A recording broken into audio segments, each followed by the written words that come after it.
मम्मा, पीठ के बल सीधा लेटने से मुझे बेचैनी हो रही है। कृपया करवट लेकर सोएं। ये सच है।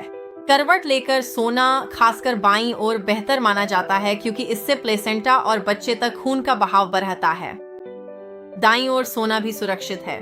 मुख्य बात यह है कि लंबे समय तक पीठ के बल सीधा लेटने से बचें। मैं समझती हूँ, लेकिन पूरी रात बाईं करवट लेकर सोना वास्तव में संभव नहीं है। ये बिल्कुल सच है। जब मैं 6 महीने की गर्भवती थी तो सुबह उठने पर अक्सर मेरी पोजीशन बिल्कुल अलग होती थी और वह ठीक था। एक चीज जिसने मेरी मदद की वह थी सोते समय अपनी पीठ के पीछे तकिया या कुशन रखना। यह धीरे से आपके शरीर को पीठ के बल सीधा होने से रोकता है। यह एक अच्छा विचार है। मैं अपनी पीठ के पीछे कुछ रखने की कोशिश कर सकती हूँ। शुक्रिया। आपका स्वागत है। और एक और जरूरी बात, आपका शरीर काफी समझदार है। अगर कोई पोजीशन आपके लिए सही नहीं है तो आमतौर पर आपको इतनी बेचैनी होगी कि आप उसे बदल लेंगी। बस याद रखें कि लंबे समय तक पीठ के बल सीधा न रहें क्योंकि बहुत देर तक उस स्थिति में रहने से गर्भाशय और बच्चे तक खून का बहाव कम हो सकता है। ठीक है, मैं ध्यान रखूंगी। तो क्या आप कुछ ऐसा बता सकती हैं जिससे अच्छी और गहरी नींद आए? हाँ, गर्भावस्था के दौरान अच्छी नींद आपके और बच्चे दोनों के लिए बहुत मायने रखती है। सोने से पहले आप केले या बादाम जैसी साधारण चीजें ले सकती हैं जिनमें मैग्नीशियम और ट्रिप्टोफैन भरपूर होता है और शरीर को आराम देने में मदद कर सकता है। सोने से पहले एक गिलास गर्म दूध भी मददगार हो सकता है।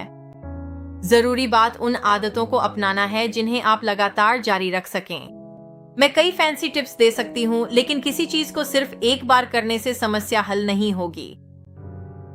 ठीक है, केले, बादाम और दूध, ये ऐसी चीजें हैं जिन्हें मैं आसानी से लगातार कर सकती हूँ। ये तो बहुत अच्छा है। साथ ही याद रखें कि संतुलित पोषण नींद में महत्वपूर्ण भूमिका निभाता है। अच्छी गुणवत्ता वाले protein, healthy fats, vitamin D, omega 3 और आयरन जैसे पोषक तत्व समग्र स्वास्थ्य में मदद करते हैं। एक और चीज जिसने व्यक्तिगत रूप से मेरी मदद की वह थी सोने से पहले गर्म पानी से नहाना। ये जकड़ी हुई मांसपेशियों को आराम देता है और रक्त संचार में सुधार करता है। मुझे पता है कि यह हर दिन संभव नहीं हो सकता है, लेकिन जब आप असहज महसूस कर रही हो तो यह मदद कर सकता है। और सोने से 1 से 2 घंटे पहले स्क्रीन से बचने की कोशिश करें। स्क्रीन का कम इस्तेमाल आपके शरीर को बेहतर नींद के लिए तैयार करने में मदद करता है। मैं निश्चित रूप से इनका ध्यान रखूंगी। एक और बात, मैं रात में कई बार बाथरूम जाने के लिए उठती हूँ। क्या यह सामान्य है? हाँ, गर्भावस्था के दौरान यह बहुत आम है। जैसे जैसे गर्भाशय बढ़ता है यह मूत्राशय पर दबाव डालता है, इसलिए रात में बाथरूम जाने के लिए उठना अक्सर हो सकता है। क्या आपके मन में कुछ और है? अभी तो कुछ नहीं। अगर बाद में मेरे कोई सवाल होंगे तो मैं कमेंट कर दूंगी। बिल्कुल, किसी भी समय अपने विचार या सवाल साझा करने के लिए स्वतंत्र महसूस करें। मैं हमेशा उन्हें देखती हूँ और जल्द से जल्द जवाब देने की कोशिश करती हूँ।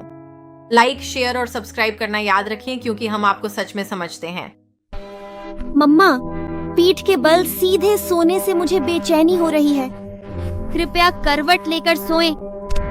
साथ ही अगर आप गर्भावस्था के पोषण की अधिक संपूर्ण समझ चाहते हैं तो आप मेरी वेबसाइट realparenttalks.com देख सकते हैं।